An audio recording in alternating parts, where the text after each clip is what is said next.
Ayan, samahan niyo ako gumawa ng Spanish style na bangus. Ayan yung ingredients niya.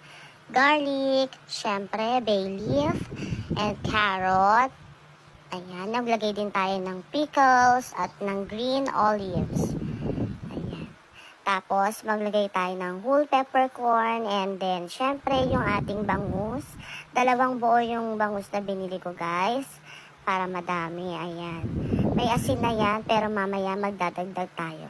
Tapos, ayan, repeat lang natin yung ginawa natin, yung mga ingredients. Ayan, nag-add na ako ng salt, and then inuubos ko na yung natirang bangus.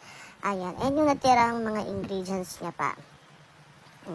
Tapos, syempre, dahil mahal ang olive oil at maraming oil yung kailangan natin para dito, pwede na kayong gumamit ng kahit na anong oil.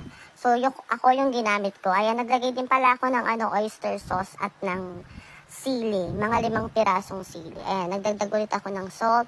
Yung ginamit kong mantika, ayan guys, canola oil. Ayan.